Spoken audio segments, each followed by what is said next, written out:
Muito bem, pessoal. Aqui estamos no, na véspera do último dia de 2023 e eu estou aqui novamente conversando com vocês, meu vídeo de final de ano. Para quem não me conhece, meu nome é Pedro Neto e desde 2019 eu apresento diversas dicas aqui nesse canal para todos os profissionais que estão ingressando na atividade de perícia judicial.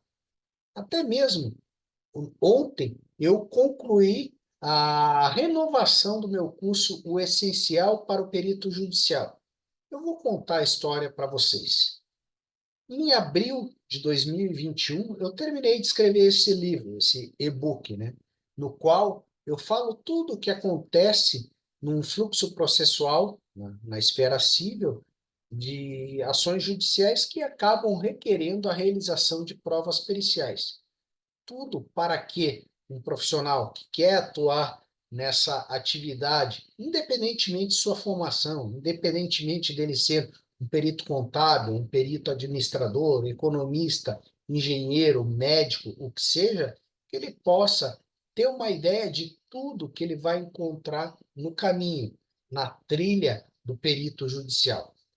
Eu vou agora mudar a tela aqui para mostrar para vocês todo o conteúdo desse meu curso que eu estou renovando. Eu acho que é a quarta versão. Nesses 4 anos que eu tenho o canal, logicamente eu venho evoluindo, né? Na produção de vídeos, a qualidade dos conteúdos, né? A facilidade de me comunicar mais facilmente com a minha audiência, né? E dessa forma acabei gerando essa versão 4.0 do meu curso, que está muito legal. E eu vou demonstrar para vocês passo a passo, aula a aula, tá? Vamos lá. Eu vou trocar a tela, vou compartilhar com vocês aqui a tela do meu Hotmart, onde é disponibilizado esse meu curso, né? Deixa eu jogar a minha imagem aqui para cima, tudo bem. Como eu já falei, o nome do curso é o Essencial para o Perito Judicial, entendendo o fluxo processual, da petição inicial até a prolação de sentença ou recurso. Muito bem. O que eu ofereço nesse curso? Até mesmo todos os meus alunos que já adquiriram esse curso desde 2021, fiquem tranquilos, que vocês terão acesso ao curso atualizado, ao curso renovado, que trouxe bastante coisa nova para vocês, tá? Aqui temos o e-book, né? Que está sendo fornecido para vocês no formato PDF. Temos aqui o audiobook, tá? Eu não sei se vocês já viram aqui no meu canal que eu tenho o costume de revisar os meus laudos periciais usando a leitura do Word. Por que isso? Porque assim você está lendo, né, visualizando o texto, está ouvindo o texto para verificar se a forma que você elaborou aquela passagem do seu laudo pericial está legal, se aquela petição que você está elaborando ficou de uma forma clara. Então, essa é uma função que eu recomendo muito para os meus alunos. Mas vamos lá, começando. Na verdade, são 20 aulas, tá? 20 aulas, videoaulas, tá? Que dá um total de 4 horas de vídeo, tá? Na verdade, 3 horas, 59 minutos e 51 segundos. Eu costumo ser claro, né? Não vou enganá-los que é 4 horas se tem 9 segundos a menos. Mas vamos lá. A primeira aula, a aula 1, ela fala justamente acerca do fluxo processual, desde a peça inicial até a prolação de sentença, ou seja, como que uma pessoa ingressa com uma ação judicial, a parte adversa, a parte ré, ela responde, contesta esses pedidos iniciais, como que o juiz saneia o processo e como o juiz determina se é necessário ou não elaborar uma prova pericial. Tudo isso está aqui na aula número 1. Na aula número 2, eu apresento quais são os artigos mais importantes do Código de Processo Civil 2015 para o perito, ou seja, os artigos que, de alguma forma, direta ou indiretamente, atingem a sua atividade na elaboração da prova pericial. É muito legal isso daqui. Vamos lá, aula 3, eu falo do perito do juízo. Aqui eu pego uma passagem do CPC, explico quem são os auxiliares da justiça, dentre os quais está o perito do juízo, quais são, digamos, as suas responsabilidades e assim por diante. Na aula 4, isso é um modo que eu atualizei e ficou muito legal. Porque até alguns anos atrás, vejo, 2 anos atrás, 2021, não existia, digamos, um site específico para cadastramento de peritos judiciais em todos os estados do Brasil. Alguns até você tinha que ir no tribunal para fazer o seu cadastramento, digamos assim, de forma física. Era bastante complicado. Alguns sites não funcionavam bem, mas agora está tudo alinhado. E aqui eu apresento para todos aqueles que vierem a adquirir esse curso, eu apresento todos os links para que você clique ali e você seja direcionado ao cadastro de peritos naquele tribunal específico. Aqui, isso aqui eu renovei essas próximas 4 aulas, tá? Aqui eu falo de como fazer o cadastro como perito aqui no Tribunal de Justiça do Paraná, estado no qual eu resido e no qual eu comecei a atuar há mais de 10 anos atrás, né? O sistema utilizado aqui no Paraná é conhecido como CAJU, que é Cadastro de Auxiliares da Justiça, né? Fazer o cadastro no CAJU é algo bastante fácil, tá? E eu demonstro aqui, passo a passo, ou pelo menos de uma maneira mais compilada, tudo o que será exigido que você forneça de informações, cópias de documentos, certidões, etc., para que tenha o seu cadastro aprovado. Na sequência, na aula 6, eu falo como isso é feito no Tribunal de Justiça do Paraná, dou uma fotografia rápida de como você irá inserir os seus dados e o formato que os seus dados serão disponibilizados, né? Na aula 7, eu falo do cadastro de peritos no Tribunal de Justiça de Santa Catarina, que já foi mais fácil, hoje está mais complicado, até essa aula ficou um pouco mais longuinha, mas é interessante, vocês vão assistir ali e certamente vão conseguir chegar lá e fazer o seu cadastro junto a tal tribunal. E o último aqui, na aula 8, eu falo do cadastro no Tribunal de Justiça da Paraíba, que foi o segundo tribunal no qual eu comecei a atuar, mesmo estando aqui a mais de 3.000 quilômetros de distância de João Pessoa, que é a capital daquele estado, e digamos, a comarca na qual eu já fui nomeado. Mas, indo mais para frente aqui, na aula 9, eu faço um grande questionamento, tá? Muitos peritos iniciantes, eles fazem o cadastro lá no tribunal do estado em que reside e ficam lá sentados esperando, não sou nomeado. Gente, às vezes, somente fazer o cadastro não basta, tá? E você tem que tirar a bunda da cadeira e conhecer, visitar os juízes, explanar como a sua experiência pode ajudá-los a mitigar os pontos das ações na qual a prova pericial é necessária, tá? E, logicamente, a prova pericial é na área em que você é formado, é a área em que você é especialista. Na aula 10, eu falo aqui de deferimento da perícia e nomeação do perito, tá? Ou seja, é aqui que tudo começa, tá? Você tem seu cadastro lá, de alguma forma o juiz vai chegar ao seu nome, seja através de sorteios aleatórios, que os tribunais têm feito muito depois digamos, do início da vigência do CPC 2015, tá? Vai chegar no seu nome, ou então ele recebeu a indicação do seu nome de algum outro juiz, vai procurar o seu nome lá e vai lhe nomear, certo? E uma vez você é nomeado, o que você terá que fazer? Tá? Primeiro, o que pode acontecer?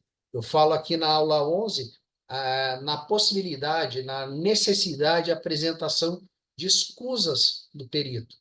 Quando que isso acontece? Acontece quando você não é qualificado para fazer aquela prova pericial, ou quando existe alguma razão de impedimento, ou que pode gerar sua suspeição na realização desse trabalho pericial, e outras, como motivos de saúde, sobrecarga de trabalho, etc. e tal, eu explico direitinho quando que você tem que apresentar escusas e até apresento exemplos de como apresentar essas escusas. Tá? Aula 12. Eu falo que é o próximo passo. Se você não, digamos, você não declinou do trabalho pericial, você terá 5 dias para apresentar a sua proposta de honorários, né? Junto com o seu currículo, com a comprovação de sua formação e especialização na área que está sendo demandada para aquela prova técnica, ok? Aqui eu falo como elaborar, eu falo da proposta de honorários e na aula 13 eu falo como elaborar uma boa proposta de honorários. Tá?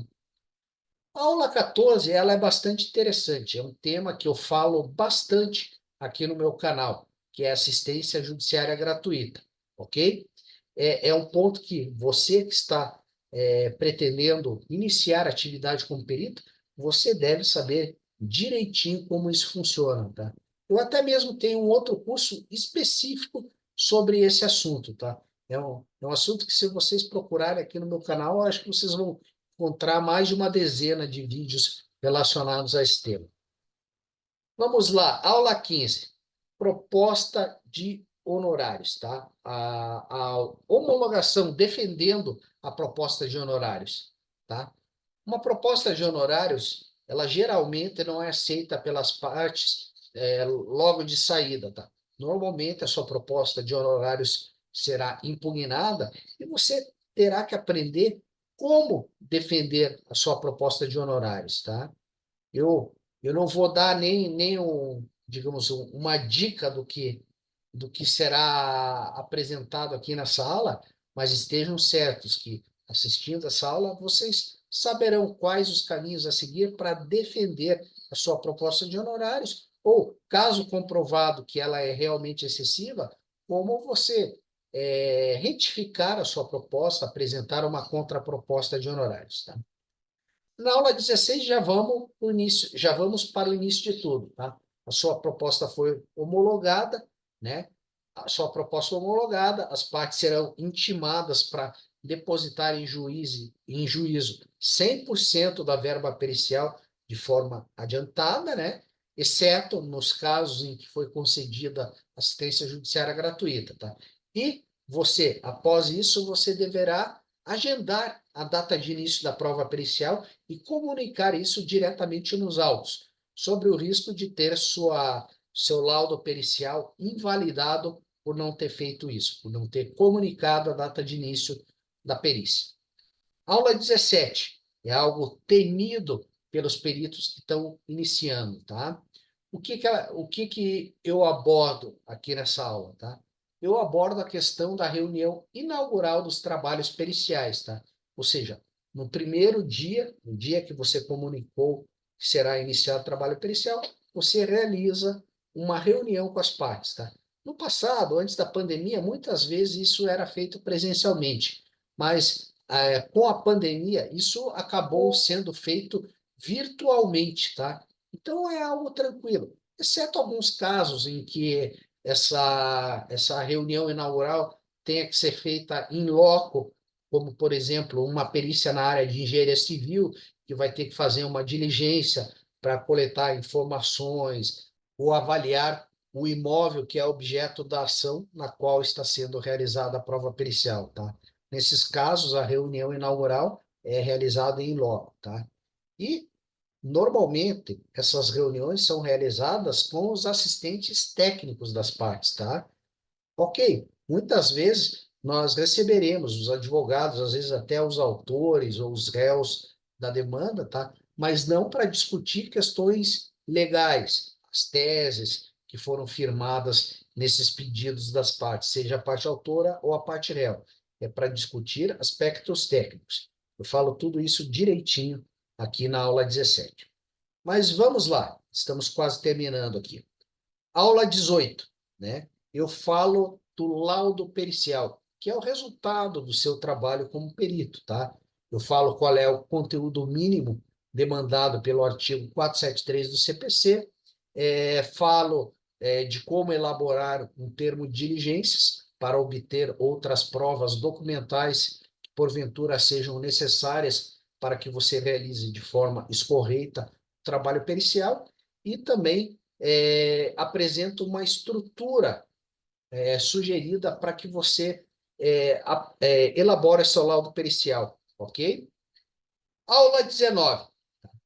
Falamos que a proposta de honorários ela pode vir a ser impugnada pelas partes. O laudo pericial também. Tá? Não espere que você apresentou seu primeiro laudo, o trabalho está feito. Não. 99% das vezes, alguma das partes vai impugnar. Por quê? Porque o resultado técnico do seu trabalho pode ir contra o pedido dessa parte. Ela tentará, de alguma forma, invalidar o seu laudo totalmente ou parcialmente, tá? Por isso que o seu laudo tem que estar muito bem subsidiado do ponto de vista técnico, para que você possa defendê-lo.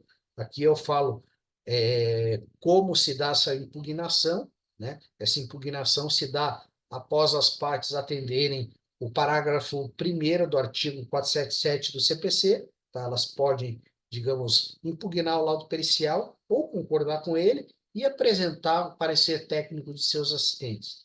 E você, como perito, terá que apresentar o laudo pericial de esclarecimentos, conforme rege o parágrafo 2º desse mesmo artigo 477 do CPC. Eu falo muito aqui de artigos, gente, mas eu não tenho nada, nenhum roteiro aqui traçado, tá? Eu estou falando com vocês direto. Tudo isso está vindo na hora aqui, tá? E por último, aqui eu falo como elaborar esse laudo de esclarecimentos, beleza? E para fechar, a aula 20, que eu falo da homologação do laudo pericial, tá? Que é o momento no qual você poderá solicitar o levantamento da outra metade dos seus honorários, tá? E, portanto, é aqui que, teoricamente, é onde acaba a sua responsabilidade como perito nesse processo. Eu digo teoricamente porque muitas vezes, até mesmo após homologado seu laudo pericial, podem haver recursos e você ter que vir a trazer outros esclarecimentos em virtude de alguma decisão dada por um tribunal superior ou até mesmo o STJ. Beleza? E por fim, aqui eu tenho slides complementares, dos quais eu mostro alguns modelos de petições, eu mostro modelos de posicionamentos técnicos que o perito pode apresentar. Tem aqui também o último tema aqui. Eu vou até mesmo colocar meu óculos aqui para que eu possa ler direito aqui e falar para vocês, né? Último tópico, ele fala de modelos de petições.